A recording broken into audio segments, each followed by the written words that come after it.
Hello everybody, welcome to my Ankuran biology class.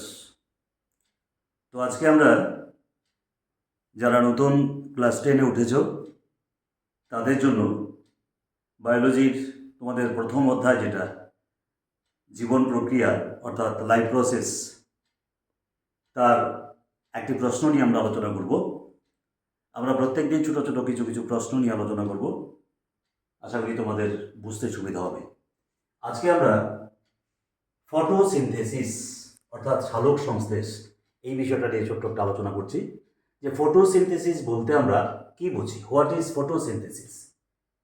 যে প্রক্রিয়ায় সবুজ উদ্ভিদ সূর্যালোকের উপস্থিতিতে মনোরম দ্বারা শোষিত জল, বায়ুমণ্ডল থেকে পত্ররন্ধ্র দ্বারা গৃহীত কার্বন ডাইঅক্সাইড এবং পাতায় যে ক্লোরোফিল থাকে তার মাধ্যমে পাতার মধ্যে শর্করা জাতীয় খাদ্য অর্থাৎ গ্লুকোজ এবং যে পরিমাণ কার্বন ডাইঅক্সাইড পরিবেশ থেকে গৃহীত হয় ঠিক সেই পরিমাণ অক্সিজেন পরিবেশে বর্জিত হয়। এই প্রক্রিয়াটাকে আমরা কি বলি? ফটোসিনথেসিস বা সালোক সংশ্লেষ। তাহলে যদি বলি কম্পোনেন্টস অফ ফটোসিনথেসিস অর্থাৎ এই সালোক সংশ্লেষ প্রক্রিয়ায় কি কি উপাদানগুলি ব্যবহৃত হয়, কি আছে? Carbon dioxide, water, chlorophyll and Sunlight.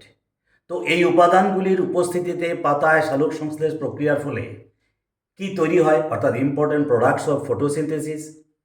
Carbohydrate, that is glucose, এবং অক্সিজেন তৈরি হয়।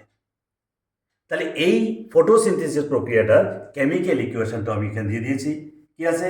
6CO2 + 12H2O, Sunlight by chlorophyll, C6H12O6 + 6H2O + 6O2। তাহলে আমরা কি বুঝতে পারলাম যে ফটোসিনথেসিস বা সালোক সংশ্লেষ কাকে বলে? এই প্রক্রিয়াটা আমরা সুন্দর ছবির আকারে দেখে দিয়েছি। এই প্রক্রিয়ার জন্য অর্থাৎ ফটোসিনথেসিসের জন্য কি কি কম্পোনেন্টসগুলি ব্যবহৃত হয়, তার মধ্যে এই প্রক্রিয়ার মাধ্যমে কি কি প্রোডাক্ট উৎপন্ন হয় এবং তার কেমিক্যাল ইকুয়েশনটা কি, এই কয়েকটা প্রশ্ন আমরা জানতে পারলাম। আশা করি বুঝতে কোনো অসুবিধা হয়নি। আমরা পরবর্তী ক্লাসে আবার এরকম ছোট আরেকটি প্রশ্ন নিয়ে আসব।